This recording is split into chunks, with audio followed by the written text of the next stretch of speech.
Voilà, donc l'enregistrement a débuté. Bonjour à toutes et à tous pour ce point presse migration numéro 8.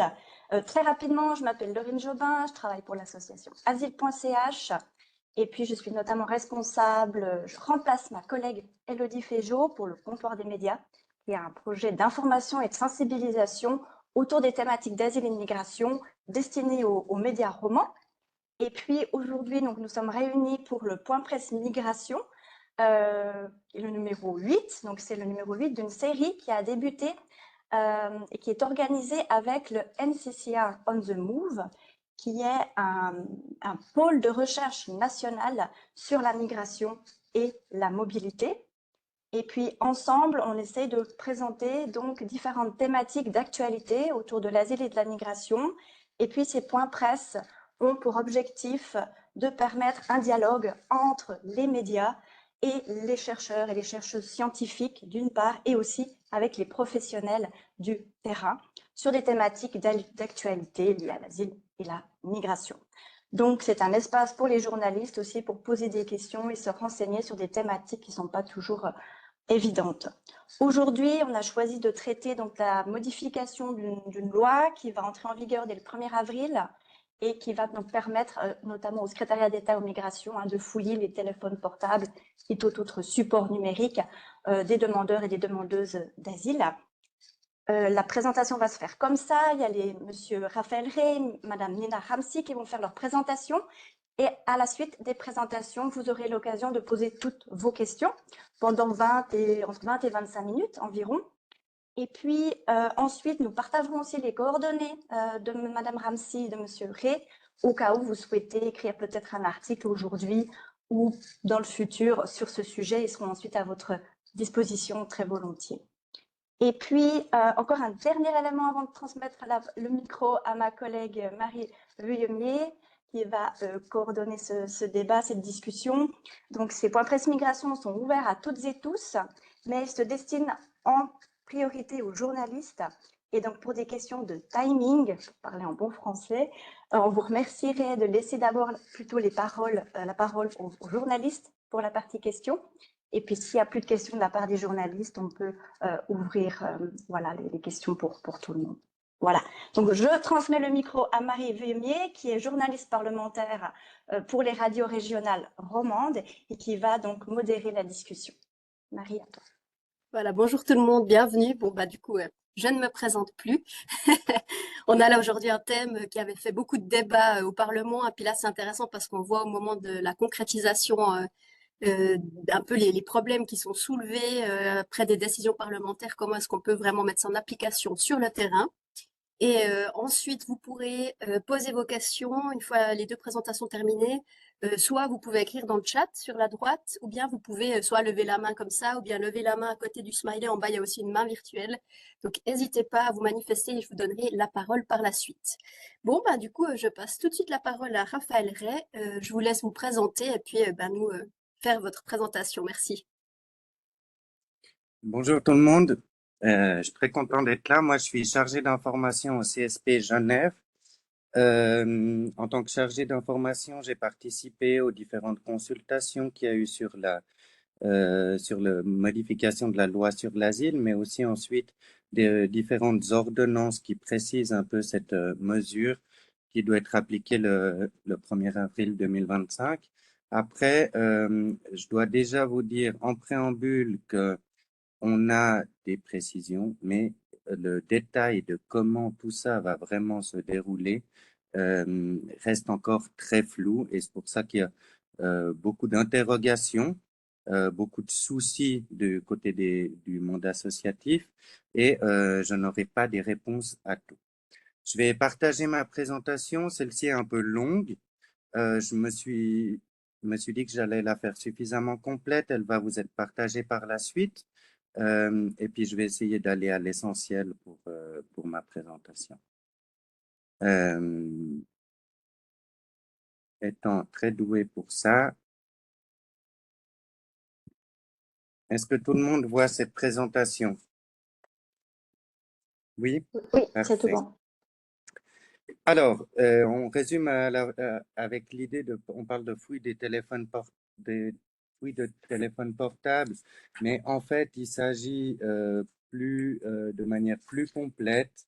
Il s'agit quand même de la question de fouille de tous les appareils électroniques qui est possible par le SEM.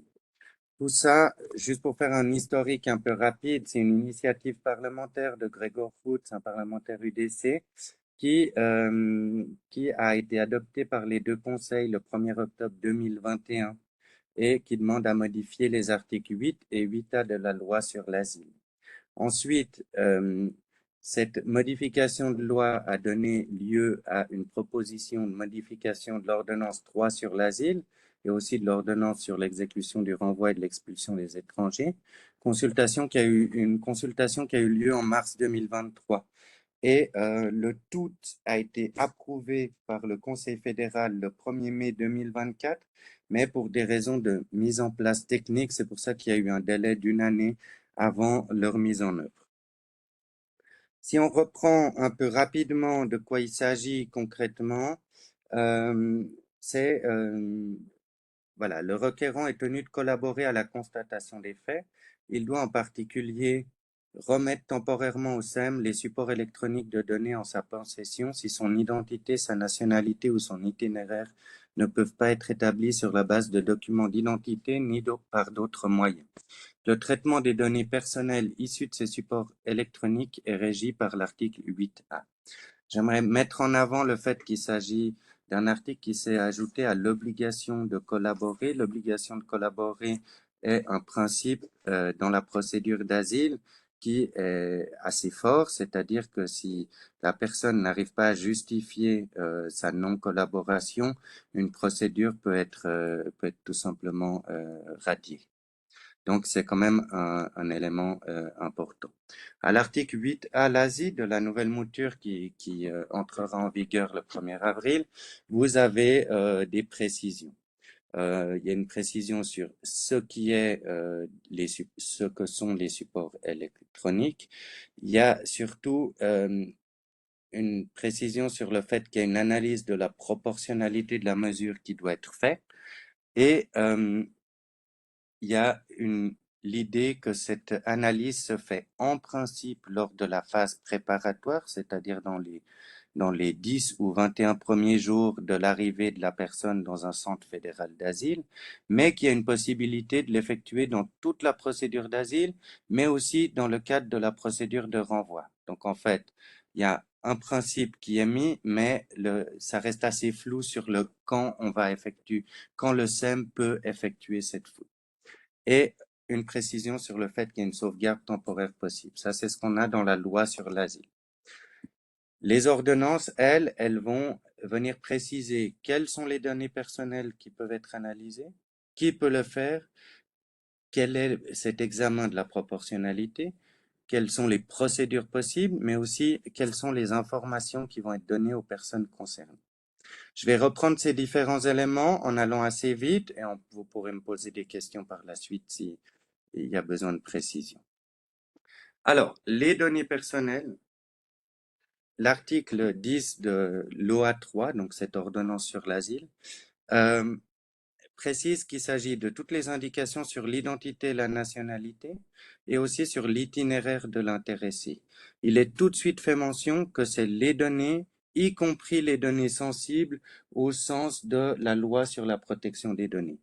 Les données sensibles, c'est une catégorie de données de cette loi qui est assez importante, mais pour vous donner une idée, les deux premières catégories, c'est toutes les données sur les opinions ou activités religieuses, philosophiques, politiques ou syndicales. Une autre catégorie, c'est les données sur la santé, la sphère intime ou l'origine raciale ou ethnique. Donc, on se rend compte que le SEM peut vraiment avoir accès à toutes les données qui sont dans ces téléphones portables, et puis il y a aussi une possibilité d'avoir des données sur des personnes tierces, d'accord? Dans la dernière mouture de cette ordonnance, il y a une réserve qui a été donnée sur sur les données protégées par le secret professionnel selon l'article 321 du Code pénal.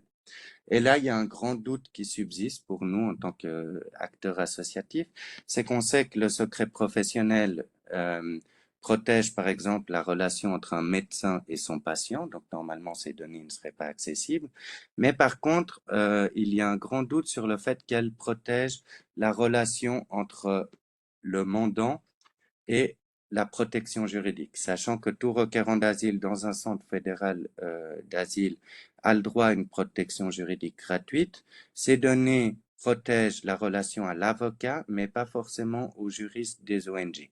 La doctrine n'est pas très claire sur ce sujet et je pense qu'il faudra des précisions à ce niveau.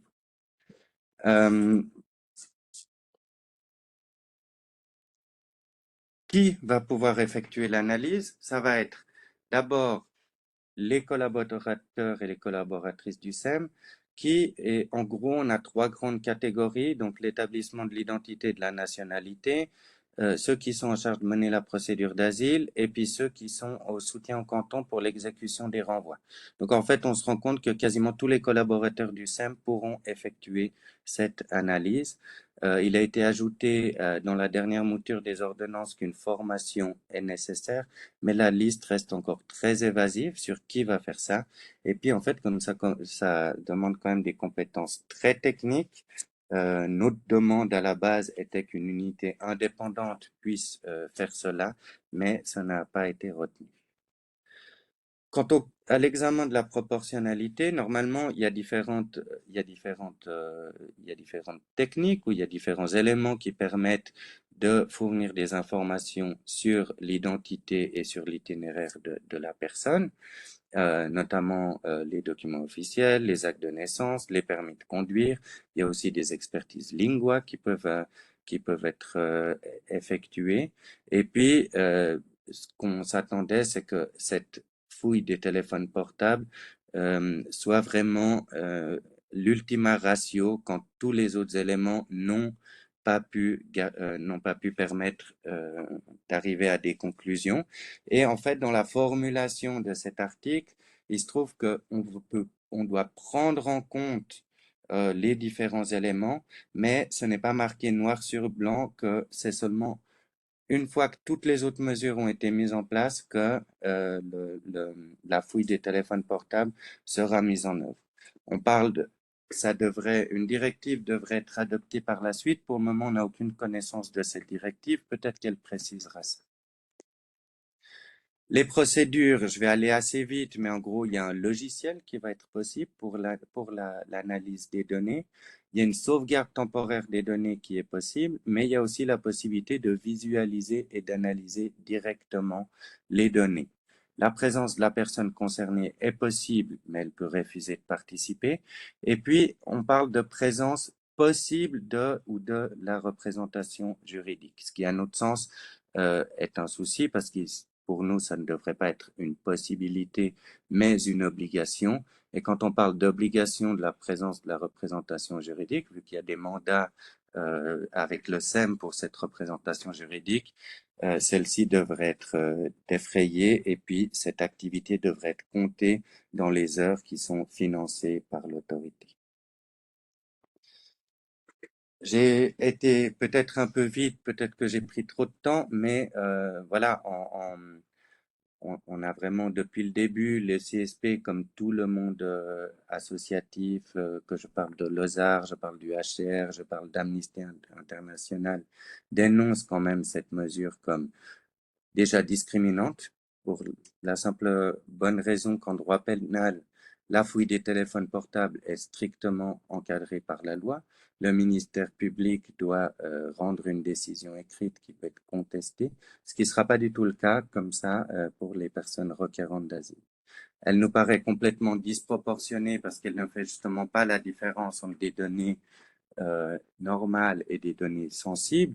Et puis, on sait toutes et tous que les téléphones portables peuvent contenir toute une série de données extrêmement intimes sur soi ou sur d'autres personnes, que c'est quelque chose que les personnes ont droit de garder pour elles, surtout si c'est des éléments de la vie qui ne concernent pas les motifs d'asile.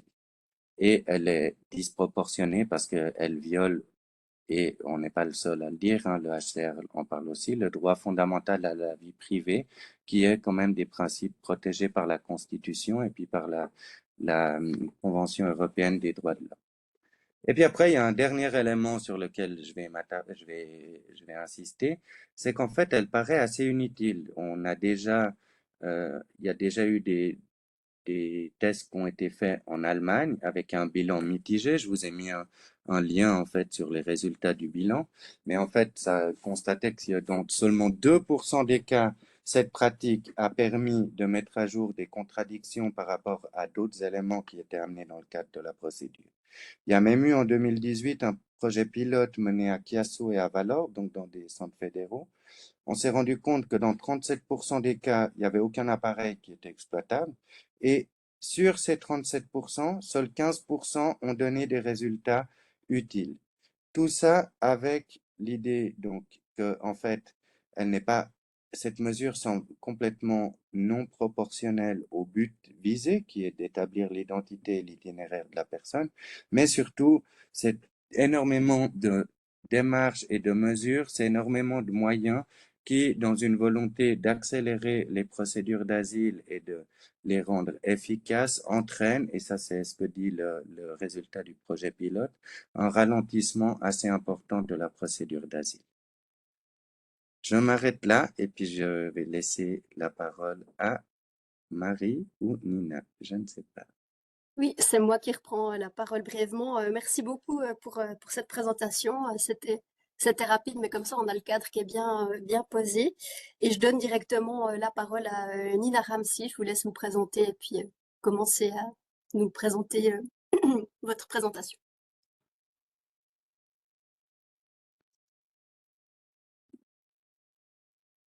Merci beaucoup. Tout va bien, vous m'entendez bien? Oui. Alors, merci beaucoup. Je suis très heureuse d'être là. Merci de m'écouter pour cette présentation. Donc moi, je vais vraiment compléter aussi la présentation de Raphaël Ray avec un regard anthropologique. Donc moi, je ne suis pas juriste, à dire en préambule, mais j'ai fait ma thèse de doctorat en anthropologie sur les usages du smartphone par les personnes en exil sur la mal nommée route des Balkans, sur donc cette route en fait qui est faite d'embûches que les personnes prennent en fait pour arriver en Europe et demander l'asile. Donc c'est de ce point de vue-là que je partage cette présentation. Alors, hop, je passe à la prochaine slide. Alors, tout d'abord, l'argument principal de ma présentation, c'est que les smartphones, donc les téléphones portables, dans ce contexte de trajectoire des personnes en exil et des technologies numériques, sont en fait des outils profondément ambivalents pour établir l'identité, la nationalité ou l'itinéraire. Cette ordonnance, en fait, prend pas du tout en compte l'importance du contexte dans lesquels ces outils numériques sont utilisés. C'est un contexte de précarité. Et ce contexte de précarité est clé pour comprendre les usages de ces technologies-là. Donc, si on ne fait pas un bilan complet du contexte en fait, de ces données, on tombe dans des risques de mauvaise interprétation des données parce qu'elles sont complètement décontextualisées. Et puis, surtout, on ne prend pas la mesure du degré de sensibilité de ces données, notamment justement des données des personnes tierces. Alors, un petit retour sur justement l'importance du contexte, des usages des technologies numériques. Alors, la plupart des personnes qui vont être visées par cette ordonnance, donc les personnes dans l'asile, c'est des personnes qui viennent qui font des trajectoires vers l'Europe qui sont souvent très dangereuses, longues et coûteuses, notamment à cause de la fermeture des frontières, le contrôle aux frontières qui est de plus en plus militarisé aux frontières externes de l'Europe, à cause donc pour l'espace Schengen surtout. Et donc là, on peut par exemple voir les trajectoires différentes que les personnes doivent entreprendre pour venir, puisque ce n'est plus possible de faire de demande d'asile en ambassade. Les personnes, en fait, sont obligées de prendre ces trajectoires-là. Donc, grosso modo, il y a la Méditerranée centrale, occidentale et l'Europe de l'Est. Et là, j'ai mis des flèches qui vont dans les deux sens parce qu'en fait, c'est des contextes où, pour traverser même ces pays-là, il y a un grand contexte de violence et de refoulement aux frontières qui fait que les personnes ont des itinéraires de plus en plus longs chaotique, donc dans le sens c'est pas juste linéaire, c'est souvent passé par plusieurs pays malgré la volonté de rejoindre un pays sûr pour demander l'asile. Donc voilà le contexte en fait de ces trajectoires qui sont donc des contextes qui sont déjà de départ, c'est souvent lié à des conflits, des persécutions, des espoirs de réussir à arriver quelque part en toute sécurité. Et en fait, dans ces trajectoires, il y a une forte criminalisation des parcours qui pousse à des dynamiques d'exploitation. C'est-à-dire que des personnes, pour demander l'asile et pour arriver jusqu'en Suisse, elles doivent passer par ce qu'on a construit comme dite la migration illégale. C'est-à-dire que les personnes sont obligées de passer par l'illégalité et puis du coup d'être dans des réseaux en fait de passeurs pour pouvoir traverser des frontières. Et par contre, même si elles sont du coup structurellement poussées dans des voies illégales, elles sont aussi stigmatisées dans le sens où jusqu'à ce qu'elles atteignent bon port, entre guillemets, ou quelque part où elles peuvent demander l'asile, jusque-là, elles sont considérées comme des migrants illégaux. Et du coup, elles sont soumises à beaucoup de violences aux frontières, et bien sûr, cette violation du principe de non-refoulement qui est connu, que ce soit en Méditerranée ou en Europe, sur la route des Balkans. Et il y a énormément d'environnements qui sont rendus hostiles pour les personnes qui doivent du coup traverser en fait des mers, des rivières ou des forêts. Et ces environnements agissent un peu comme des dispositifs de frontières, donc de barrières. Mais en plus de ces dispositifs-là, il y a aussi des dispositifs de contrôle et de surveillance aux frontières. Donc, bien sûr, il y a les barrières physiques. On peut penser à la barrière qu'il y a entre la Serbie et la Hongrie, qui est faite de murs et de barbelés. Et il y a aussi des technologies de détection à ces frontières-là, donc des drones, des capteurs thermiques. Les personnes qui se retrouvent dans ces situations-là, elles sont du coup confrontées à de multiples formes de précarité, donc légales, comme je l'ai dit tout à l'heure, parce qu'elles sont obligées d'être dans des trajectoires où elles n'ont de facto pas de droit à faire valoir. Elles sont considérées comme illégales. Et puis, dans ces trajectoires, c'est pas par hasard que les personnes ne prennent pas perdent leurs documents d'identité et aussi leurs ressources financières, parce que c'est des trajectoires où, en fait, on est constamment sous la menace de se faire voler ou de perdre ces documents. Donc, il y a une grande précarité aussi financière et matérielle. Et puis, je monte dans tout ce contexte pour expliquer vraiment qu'on peut seulement comprendre l'usage du smartphone et du numérique quand on a compris vraiment tout ce contexte de précarité. Parce que notamment, si on a peu d'argent, on ne peut pas forcément s'acheter un smartphone et garder le même tout le long de la trajectoire, vu qu'il y a justement toutes ces barrières physiques et technologiques. Parce que la technologie de détection aux frontières souvent interagit avec les smartphones, dans le sens où les personnes sont conscientes que si elles ont un smartphone sur elles, elles vont émettre aussi des signaux en fait, et elles vont être plus facilement détectables et du coup refoulées, vu que le refoulement est presque systématique. Ensuite, finalement, il y a quand même aussi l'économie morale des migrations, c'est-à-dire que dans tout ce contexte de violence, les personnes trouvent des logiques d'entraide et de solidarité. Et c'est là que c'est très compliqué de départager, on va dire, quelqu'un qui serait du domaine du trafic et de quelqu'un qui serait du domaine de la solidarité. Dans le sens où pratiquement les personnes vont s'entraider à passer et ce n'est pas forcément en l'échange de monnaie ou d'autres transactions. Ça peut aussi être simplement une économie morale, dans le sens où il y a aussi de l'entraide, simplement, de la solidarité. Mais vu que ces parcours sont illégalisés et criminalisés, cette entraide peut justement faire l'objet voilà, elle peut être interprétée comme illégale, donc dans le sens criminalisé. Alors, les usages du smartphone par les personnes en exil, donc pour venir dans le cœur du sujet.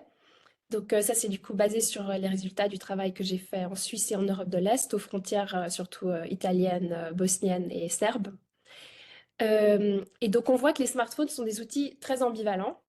Donc c'est des outils très importants pour les personnes sur ces routes, surtout des routes terrestres, parce que comme je l'expliquais, en fait, il y a toutes ces frontières qu'il faut traverser. Et donc l'outil de navigation GPS devient très important. Il y a aussi les services de messagerie, les réseaux sociaux et les groupes en ligne qui permettent aux personnes d'obtenir plus d'autonomie pour savoir en fait s'orienter, pour communiquer avec leurs proches, trouver du soutien et puis simplement connaître leurs droits.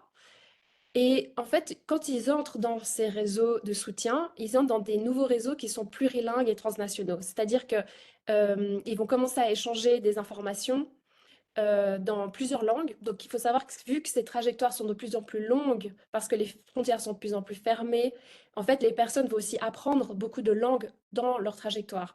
Moi, j'ai surtout travaillé avec des personnes qui venaient d'Afghanistan. Et en fait, les personnes d'Afghanistan, elles vont souvent en fait vivre dans plusieurs pays où elles vont finalement apprendre ces langues-là. Donc, c'est-à-dire qu'on voit que déjà, si on veut se baser sur les groupes pour déterminer la nationalité des personnes, on voit déjà là que c'est compliqué parce qu'en fait, par la nature même de cette migration, les personnes vont être dans des réseaux plurilingues avec des personnes avec qui ils vont parler de multiples langues qui n'ont rien à voir avec leur nationalité de départ. Euh, Ensuite, donc, ce smartphone est donc un outil générateur de données sensibles. Donc, c'est-à-dire qu'il y aura toutes les données sur les personnes qui ont aidé la personne à traverser des frontières, par exemple, et que voilà, ces données peuvent être interprétées comme voilà, de manière décontextualisée. Donc, le smartphone, pour vraiment comprendre les usages, il faut déjà voir le téléphone portable du coup dans son infrastructure. Donc, c'est-à-dire que c'est pas seulement le téléphone portable, donc, mais d'ailleurs dans l'ordonnance aussi, il parle aussi des autres outils. Et c'est surtout, en fait, le contexte de précarité et de violence qui peut nous aider à comprendre que on peut pas vraiment faire un lien direct entre l'outil électronique et la personne. Donc, c'est-à-dire que c'est pas parce que une personne arrive en Suisse avec un smartphone que c'est forcément les données de cette personne qui sont sur ce smartphone. Donc, les téléphones sont quotidiennement endommagés, perdus, détruits ou volés au cours des trajectoires. Ça, je l'ai vu de manière très claire. Il y a aussi des rapports d'ONG là-dessus. Les téléphones sont souvent cassés pendant les refoulements. Ensuite, il y a du coup l'achat de téléphones d'occasion à bas prix. Donc ça, c'est nouveau à comprendre dans le contexte de précarité. Et en fait, quand on achète des téléphones d'occasion, souvent, ça contient des identifiants des usagers précédents. Ensuite, il y a aussi les comptes en ligne et les cartes SIM prépayées qui sont souvent enregistrées par d'autres personnes. Donc ça, c'est aussi lié à toute la question de la littératie numérique, qui est très différente d'un contexte à l'autre. C'est-à-dire que beaucoup de gens vont acheter leur smartphone dans un magasin, par exemple en Turquie, et puis c'est le gérant du magasin qui va activer le compte avec, par exemple, des identifiants qui lui appartiennent. Donc, c'est très difficile de là faire un lien entre ces identifiants-là et la personne qui utilise le smartphone. Et finalement, dans ces contextes de précarité, il y a énormément de partage des téléphones portables, des comptes et des cartes SIM. C'est-à-dire qu'il faut comprendre que quand on est à 5 euros près, qu'on n'a vraiment pas d'argent, en fait, se partager une carte SIM, ça fait tout à fait sens. Et du coup, ça tombe de nouveau dans cette question de l'économie morale, de la migration. Donc, les gens vont partager énormément entre compagnons de route, mais aussi, en fait, il y a vraiment des stratégies transnationales, dans le sens où, par exemple, une carte SIM peut être top-up, peut être voilà, on peut mettre de l'argent sur sa carte SIM depuis la Turquie ou depuis l'Iran pour des personnes qui se trouvent, par exemple, en Italie. Donc, ça veut dire qu'il y a énormément de données qui sont mêlées là, et puis ça mêle énormément d'identifiants, et puis c'est vraiment très ambivalent si on essaye après de déterminer qui a utilisé quoi, quand. Alors là, je vais venir très rapidement sur digitalisation des procédures d'asile.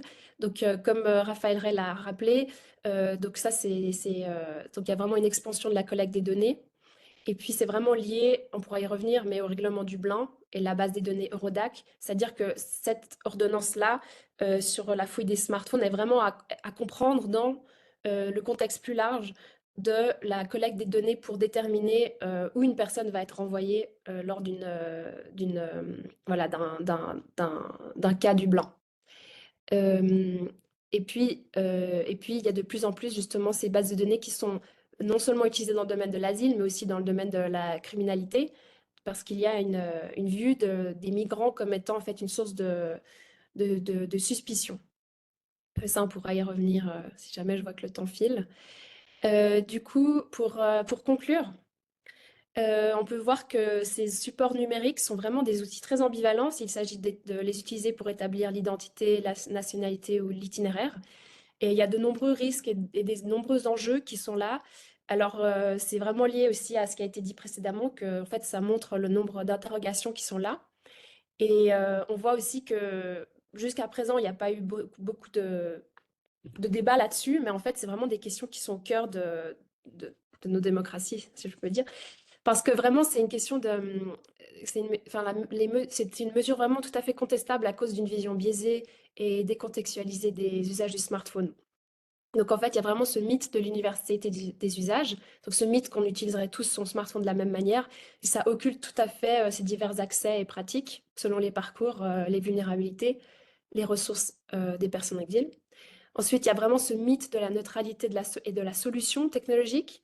Donc, il y a une supposée impartialité des outils numériques, alors qu'on sait que ces choix, par exemple, il fait mention du logiciel à l'article 10D qui va du coup traiter les données personnelles. Ce logiciel n'a pas encore été déterminé et en fait, on dirait que c'est un détail, mais en fait, c'est tout à fait un choix qui doit être débattu de manière démocratique parce que ces logiciels-là peuvent, voilà, mener à d'autres biais.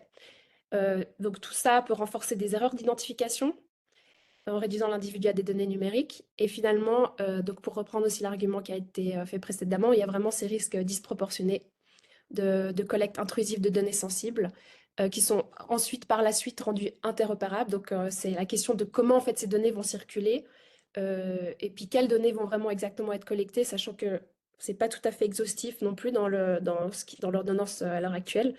Et puis, comment, alors moi, du point de vue vraiment des personnes, on va dire les personnes visées, comment est-ce que ces personnes-là vont comprendre et faire sens de cette nouvelle ordonnance, dans le sens où les personnes qui sont dans le domaine d'asile, comment est-ce qu'on va leur expliquer ça, comment est-ce qu'elles vont réagir à ça? Ça, c'est aussi un grand enjeu. Voilà, merci beaucoup de votre attention. Merci beaucoup. Maintenant, vous pouvez poser des questions. Donc, n'hésitez pas à écrire dans le chat ou lever la main ou prendre la parole. Est-ce qu'on a des questions dans le public? Pas hésiter, hein. Oui, bonjour, c'est Evan Pearson de La Liberté. J'ai plusieurs questions. Juste que je me relise. Une seconde. Oui, par rapport au pourcentage sur les essais pilotes en Suisse, si j'ai bien noté, il y avait donc 15% des cas, on a réussi à identifier les personnes. Et est-ce que c'est un chiffre qui est si bas que ça, en fait? Parce que ça fait quand même 10% de toutes les demandes. Les chiffres que j'ai, c'est en fait que dans 37%, il y a eu un appareil exploitable Ah, et c'était pas sur complet. les appareils analysés, seuls 15% ont donné des Ah. résultats utiles. Donc, C'était écrit pardon, l'inverse dans la présentation, c'est pour ça que je comprenais pas. ouais, Donc 37% non exploitables.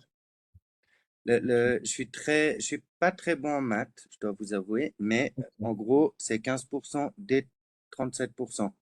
D'accord, ouais, je comprends mieux. Qui ont donné des résultats utiles. On ne dit même Ok, pas euh, à quel point ça a été déterminant. d'accord. Et puis, vu que vous êtes critique par rapport à l'utilisation justement de Sénatel pour établir l'identité des personnes, qu'est-ce que vous proposez? Parce que c'est quand même un vrai problème, souvent pour le SEM, d'établir l'identité de ces personnes. C'est quoi les alternatives?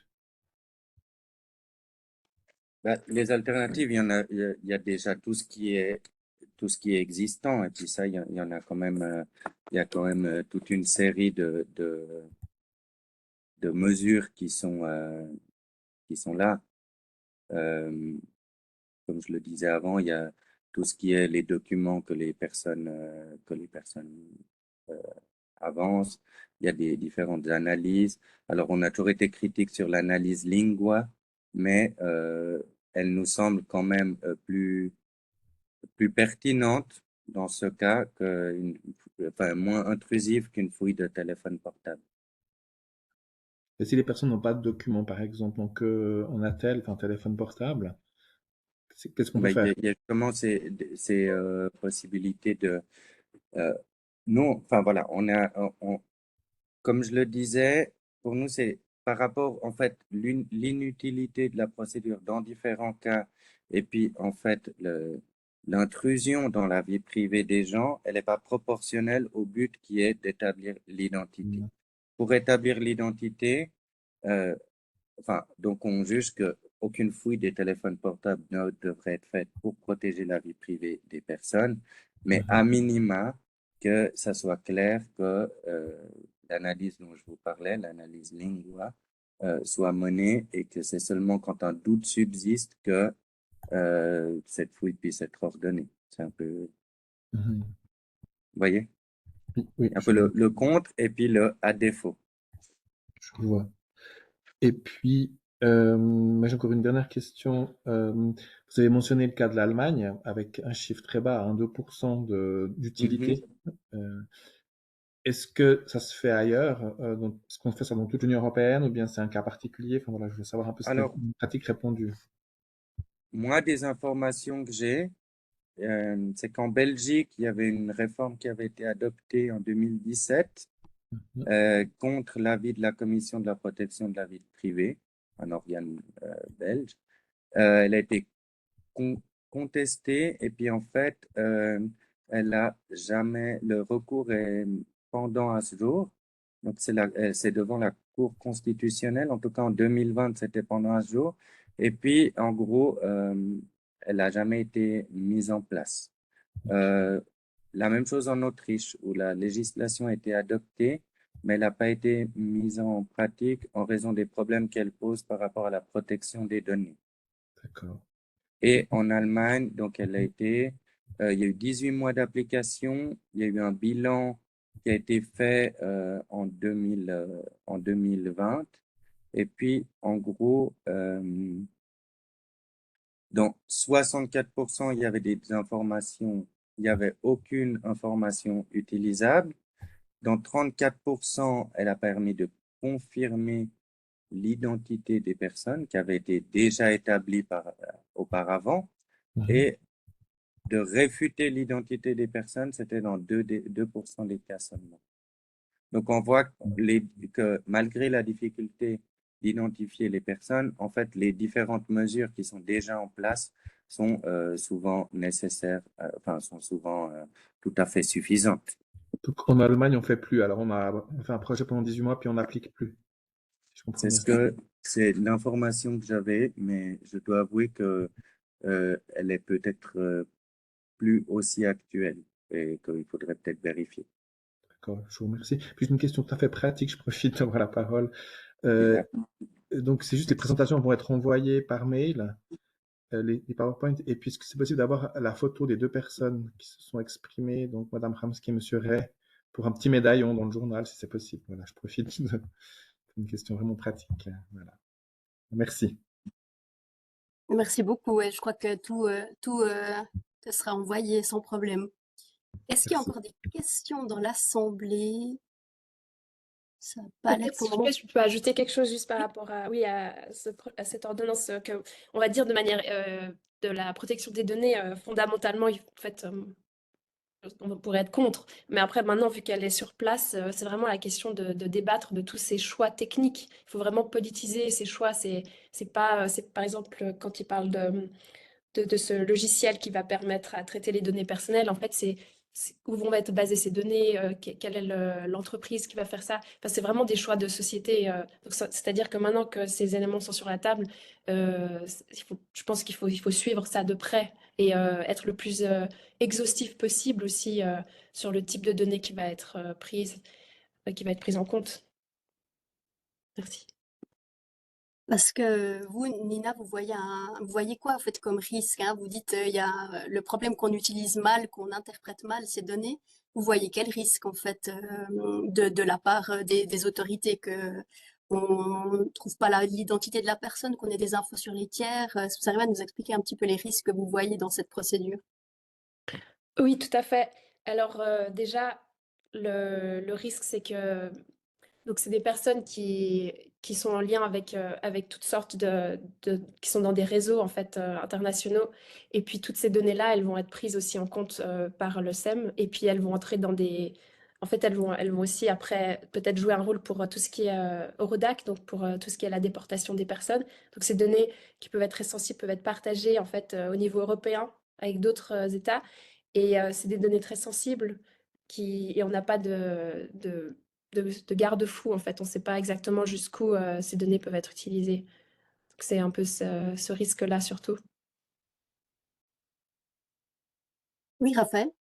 Oui, puis je pense que le risque, il est aussi dans la protection des droits fondamentaux. En fait, le droit à la vie privée et à maintien de sa sphère intime, c'est quand même un droit qui nous concerne toutes et tous. Et qu'une autorité puisse décider que pour telle et telle personne, on puisse entrer dans cette vie privée à ce point-là, c'est un risque pour les droits fondamentaux en général. Je l'ai dit très rapidement, mais je veux dire, dans d'autres domaines, quand on est hors asile, en droit pénal, par exemple, c'est en fait, il y a différentes jurisprudences sur cette question. Et puis, en fait, une fouille de téléphone portable est strictement encadrée par la loi. Il y a différentes conditions à remplir.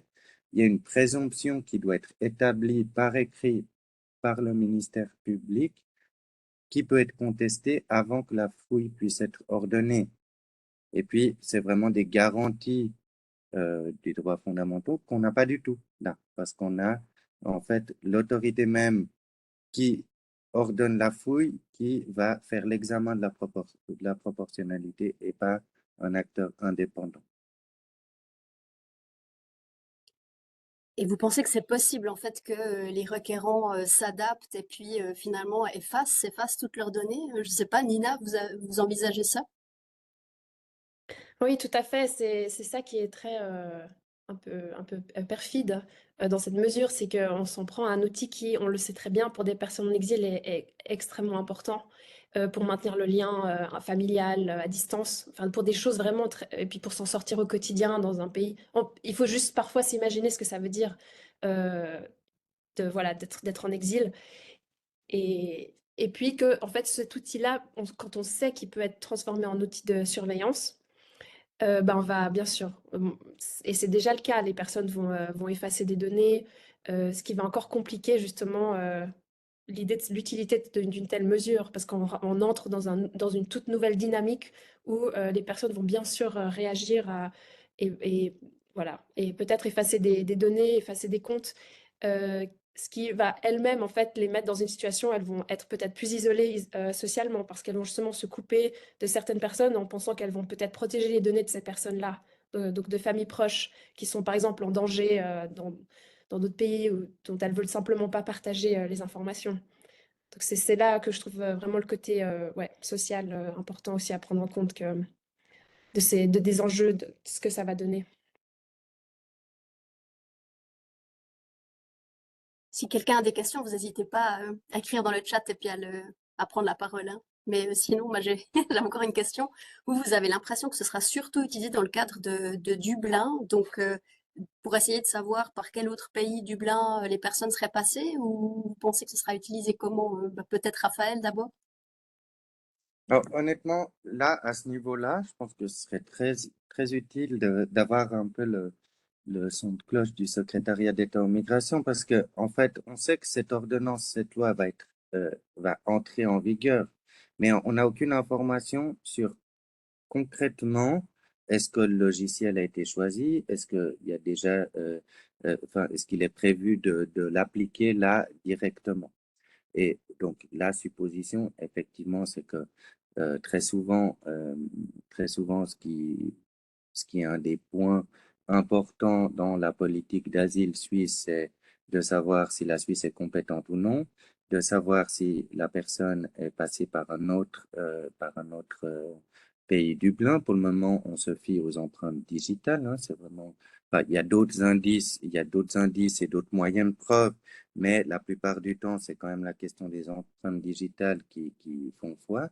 Après, on sait que Eurodac, qui est cette base de données européenne, va contenir toute une série d'informations bien plus importantes que la seule empreinte digitale. Donc, on aura aussi des données biométriques, on aura des différents documents de procédure liés aux différents passages dans des pays.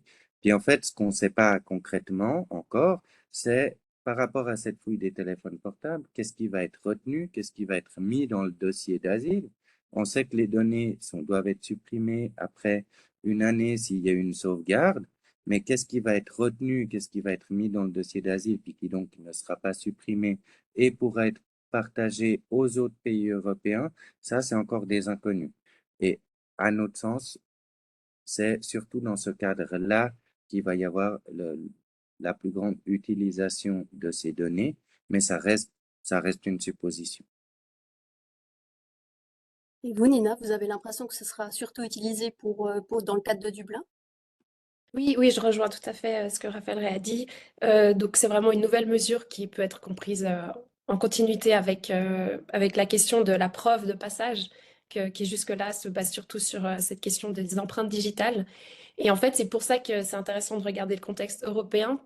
C'est parce que, en fait, si plusieurs pays reconnaissent les données dans les smartphones comme étant des preuves valides de passage, en fait, elles sont obligées après de reconnaître aussi, une fois que, par exemple, si la Suisse dit, ah, telle personne est passée en Allemagne parce que on a retrouvé ces données dans son smartphone, ben, l'Allemagne va voir ça comme une preuve légitime. Ce qui était jusqu'à présent aussi ce qui posait problème dans Dublin, enfin, du point de vue des États, c'est que c'est comment vraiment avoir des preuves que la personne est passée. Donc c'est aussi ça, c'est pour ça que c'est un cycle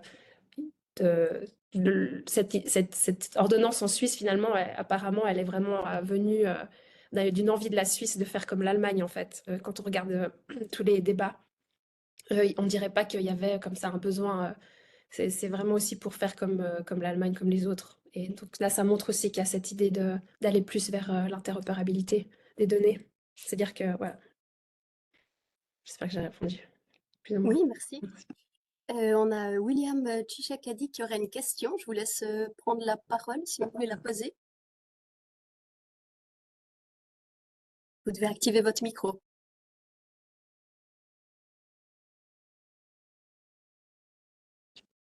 Voilà, bonjour tout le monde, merci beaucoup. Moi, j'ai une question, mais je vais quand même un peu rebondir, étant donné que j'ai fait partie quand même de ces personnes-là qui ont fait quand même une route migratoire. C'est-à-dire que quand même, par rapport aux fuites des téléphones, je peux donner par exemple mon exemple et à moi. Déjà, je suis passé, ça se fait. Et dès que la police frontalière de l'Europe vous attrape dans l'eau, je peux dire la Frontex, donc elle prend tout ce que vous avez, les téléphones, les ordinateurs, et puis euh, donc ils vous font l'identification à travers tous ces outils-là. Mais ça n'a pas été efficace. À un moment donné, quand nous avons été appréhendés quand ils ont venu nous sauver parce que notre bateau chavirait déjà, ils ont venu nous sauver et du coup, ils ont récupéré tout ce que nous on avait. Mais parmi nous, parce que nous, on ne savait pas, mais les autres ceux qui étaient habitués, les Syriens, les Afghans et consorts, tous leurs téléphones qu'ils avaient avec eux, ils avaient jeté ça dans la mer. Les smartphones, ils ont jeté ça dans la mer. Et bon, nous, comme on ne savait rien, nous qui étaient là, les Africains et d'autres personnes, on a gardé nos téléphones et tout comme ça. Et la police a récupéré tous ces téléphones avec les ordinateurs, ils ont récupéré. Et ils ont commencé à identifier les gens par rapport aux données qui étaient dans les téléphones et les ordinateurs. Mais c'était pas les données qui étaient fiables. À un moment donné, quand nous étions placés dans les camps de migrants à Moria, après 2 ou 3 mois, ils nous ont rappelé encore pour refaire une autre identification. C'est-à-dire, ils ont trouvé que les déclarations que nous avions faites à la bouche avec les déclarations qu'ils ont trouvées dans des smartphones et des ordinateurs, ce n'était pas concordante. Et ils étaient obligés d'effacer ces données pour prendre les données que nous avions données verbalement. Ça, c'est un. Ça, c'est ce que moi, j'ai vécu. Mais concernant la trajectoire, par exemple, pour qu'on sache que la personne est passée sur un tel pays de l'espace Schengen, j'espère bien qu'il y a quand même des empreintes. Il y a quand même des empreintes. Parce que quand vous arrivez, par exemple, vous quittez la Grèce, je donne un exemple, vous arrivez en Suisse, étant donné que la Suisse est un pays Schengen, dès que vous mettez vos empreintes, directement, les SIM vous dit de là où vous venez. Donc, c'est-à-dire, si vous mentez et que vous dites que non, moi, je ne viens pas, et on vous pose la question, par exemple, que non, vous venez d'où? Donc, ça, c'est une question que tous migrants savent que je ne peux pas mentir parce que si je suis passé dans un pays de l'espace Schengen et que j'avais mis mes empreintes, donc mes empreintes vont être retrouvées dans un autre pays de Schengen. Ça, c'est déjà un faux problème. Peut-être, je peux comprendre si les SEM ont encore besoin de fouiller les téléphones pour chercher autre chose. là, je trouverais ça un peu correct. Mais si c'est rien pour identifier la personne du migrant, d'où il vient, il a emprunté quelle trajectoire, parce que tous ces gens-là qui viennent, ils ne sont pas naïfs. Ça, c'est quelque chose que je vous dis, ils ne sont pas naïfs. Ils savent bien qu'ils ne peuvent pas garder leur smartphone parce que dès qu'ils arrivent avec le smartphone, tout est répertorié. D'ailleurs, même le, le, le téléphone comme, je peux dire, iPhone et tout comme ça, tous les téléphones sophistiqués là, ils n'utilisent pas ça. Ils n'utilisent pas. Ils savent bien. Bon, peut-être qu'il peut y venir en arrivant sur place, il peut se procurer un téléphone ou vous n'avez pas de traces, vous n'avez rien du tout. Vous voyez un peu? Donc ça, je peux, ça c'est un témoignage parce que moi-même, je vécu ça. Moi-même, je fais ces parcours, je fais ces chemins, ces longs chemins. Je connais et quand même, j'ai quand même de l'expérience par rapport à ça. C'est Ouais. tout ce que j'allais quand même dire. Merci, c'est gentil d'avoir partagé votre expérience avec nous. Ouais, c'est ça un Mm. peu le problème, si je comprends bien, Raphaël Ray, c'est qu'en fait, on n'a pas cette directive, alors on ne sait pas exactement quelles données et puis comment elles seront utilisées, c'est juste. Ouais. Disons que effectivement, pour le moment, on attend cette directive. La question de quelles données vont être utilisées, bah, comme je vous l'ai dit, et puis comme le montre le texte de l'ordonnance, c'est quand même très large, et relativement, enfin, c'est tellement large et tellement vague que on n'a pas beaucoup de précision là-dessus. Moi, je voulais revenir quand même sur cette question de alors, dans les premières moutures de l'ordonnance et de la loi, il n'y avait aucune mention de ce qui est protégé par le secret professionnel, donc la relation entre le médecin et le patient, comme je le disais. Et puis, j'attire cette attention qu'on parlait des risques concrets, des risques concrets de cette fouille des téléphones portables. Moi, j'ai un souci, effectivement, en lisant encore la version actuelle, c'est sur ce qui est protégé de la relation entre le mandant et sa représentation juridique, sachant que la plupart des échanges se font par téléphone. Et donc à partir du moment si il n'est pas clarifié que cette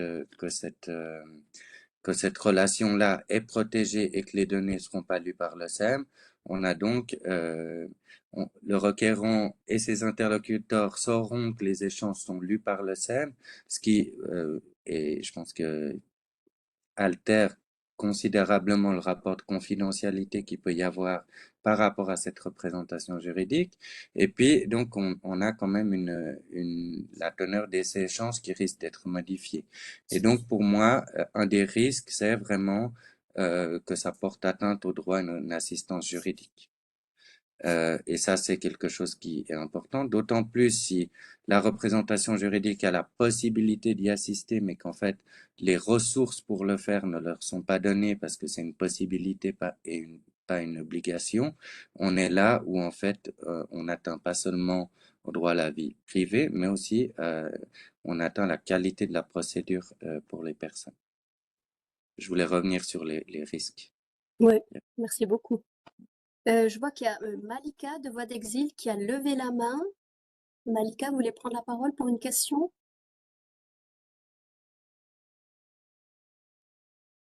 Bon, sinon, Sophie et Malika, je vous laisse prendre la parole, oui.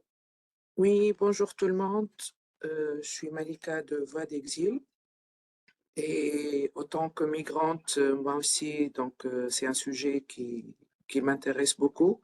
Par contre, ma question, c'est un peu plus compliqué que l'asile en question, parce que j'ai compris que la loi, ça concerne les demandeurs d'asile, mais est-ce que c'est seulement, à votre avis, ça va toucher que les gens qui sont en procédure d'asile, ou bien d'autres types de migrants, tels que moi, je ne suis pas une demandeuse d'asile, mais je suis en procédure en cours, et ça peut toucher mon dossier, ou bien donner comment on dit, l'autorisation au SEM de entamer la même procédure pour le reste des dossiers. Ça, c'est un point.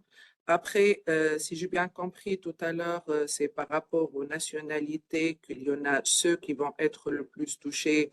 Donc, bon, je suis de nationalité tunisienne, donc il y a beaucoup de méfiance par rapport aux Nord-Africains aussi. Donc, est-ce que ça va être, à votre avis, visé par nationalité ou tout type de migrants? Donc, c'est plein de questions par rapport à nos cas, nous, les migrants, peu n'importe si on est en procédure d'asile ou pas, est-ce que ça va nous toucher? Après, c'est par rapport à la technique de la faisabilité de la chose. Parce que le jour d'aujourd'hui, il y a ce qu'on appelle aujourd'hui l'IA. Donc, pas forcément qu'un migrant, il accepte ou pas de ramener son téléphone, parce que comment ils peuvent savoir s'il en a un à la maison ou pas? Si l'on a des clés USB ou CD, ce que j'ai vu sur la présentation, ça veut dire tout ce qui est fichier numérique ou autre. Donc, je peux mentir pour dire, ah ben non, je n'ai que mon attel sur moi, mais réellement, est-ce qu'ils auront l'autorisation de pouvoir fouiller chez nous pour trouver ce qu'ils veulent trouver? Et tout en sachant que tout ce qu'on fait depuis des années avec les smartphones, les PC, tout ce que vous voulez, et les coordonnées avec des adresses MAC, et ces adresses MAC qui disparaissent jamais. Nos coordonnées, ils sont sur des réseaux, sur des serveurs en ligne dans le monde entier. Donc, est-ce qu'ils auront l'autorisation de pouvoir faire une demande aux opérateurs téléphoniques, par exemple, à Google, à je sais pas moi, là où on peut s'inscrire peu n'importe où, et d'avoir notre historique. Donc, la question qui se pose, c'est pas que le récurrent d'asile ou le migrant, il va se dire oui, je suis d'accord de donner mon smartphone ou mon matériel physiquement, mais est-ce ils pourront aller beaucoup plus loin que ça? Parce que Oui, comme vous venez de merci. dire, c'est l'enjeu de la vie privée. Merci pour l'écoute. Ouais, merci pour les questions. Ben, on arrive à la fin de ce point presse. On va peut-être répondre justement à ces deux questions. Est-ce que c'est vraiment les personnes qui déposent une demande d'asile? Dans quel stade de la procédure? Est-ce que vous pensez que des nationalités seront visées? Peut-être d'abord Raphaël Ray, et puis ensuite je donnerai encore la parole à Nina.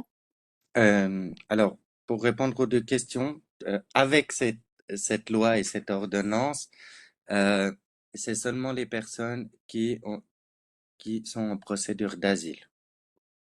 D'accord? Et ce, à tous les stades de la procédure. Comme je disais, c'est en principe au tout début, mais ça peut être pendant la procédure et ça peut être aussi au moment de l'exécution du renvoi et de l'expulsion des personnes, mais c'est seulement pour les personnes qui ont reçu une décision selon la loi sur l'asile. Donc, ça concerne vraiment que des personnes qui sont du domaine de l'asile, pour répondre à la première question. Et la deuxième question, c'est avec cette loi et cette ordonnance, on parle pour le moment seulement des appareils en la possession des personnes. On va pas plus loin, effectivement, on va pas plus loin dans l'exploration de ces identités numériques, si on veut le dire. Et puis, moi, j'ai pas d'élément de réponse pour vous dire si dans un futur proche ou lointain, ça va vouloir ou pouvoir se faire. Pour le moment, on en est à la fouille des appareils. Merci beaucoup. Vous, Nina, est-ce que vous pensez peut-être sur cette question des nationalités, hein, que des nationalités seront particulièrement visées par ces fouilles? Oui, alors par rapport juste à la question, oui, à la nationalité, je pense plutôt que c'est lié au parcours. Donc, quelles personnes se retrouvent dans une situation où elles n'ont pas de document d'identité? Et donc après, par rapport à ça, on peut regarder justement les personnes qui viennent par voie terrestre. Elles se retrouvent quand même plus souvent dans une situation où elles n'ont pas de document d'identité que par exemple des personnes qui viendraient par exemple par avion et puis qui déposeraient leur demande d'asile une fois qu'elles arrivent sur le territoire suisse. Et du coup, par nationalité, on peut déduire que c'est des personnes qui viennent par les trajectoires les plus précaires, donc par les routes. Et donc en Suisse, on sait que justement, c'est beaucoup des personnes qui viennent de la route des Balkans, que les Afghans, les Syriens. Je pense ça, mais c'est juste une déduction. Et puis aussi par rapport juste au... C'est vrai que cette ordonnance touche que les gens qui sont dans la procédure d'asile, mais je pense que c'est important qu'on ait ce débat parce que la question, c'est de ne pas normaliser ce genre de mesures disproportionnées sur tout ce qui a été dit sur le droit de la vie privée. C'est comme si cette loi était passée parce que, voilà, on parle des requérants d'asile et du coup, comme si c'était justifié parce que de toute façon, ils ont peut-être quelque chose à se reprocher. Je pense que c'est important justement d'avoir ce débat-là. Super, bah écoutez, merci beaucoup. On arrive à la fin de ce point presse migration. Je redonne juste la parole aux organisateurs pour conclure. Merci Marie, et merci beaucoup à Marie, Raphaël et Ina pour cette séance qui est certainement très importante et très urgente. Au nom du UNHCR en démon et asile.ch, nous vous remercions beaucoup tous et toutes d'avoir assisté à ce point presse. Si vous voulez en savoir plus sur ce sujet ou sur d'autres, vous pouvez aussi nous contacter. Toujours, je remets là, hop, le slide avec les contacts, mais vous allez aussi les recevoir dans les prochains jours. Vous allez recevoir les contacts des intervenants et intervenantes d'aujourd'hui, ainsi que le lien pour l'enregistrement de la séance qui devrait être en ligne déjà demain. Et ouais, je pense que c'est tout. Encore une fois, merci beaucoup à toutes et tous et bon après-midi. Merci. Au revoir, merci. Merci beaucoup. Au revoir. Bonne journée. Merci beaucoup. Au revoir. Merci.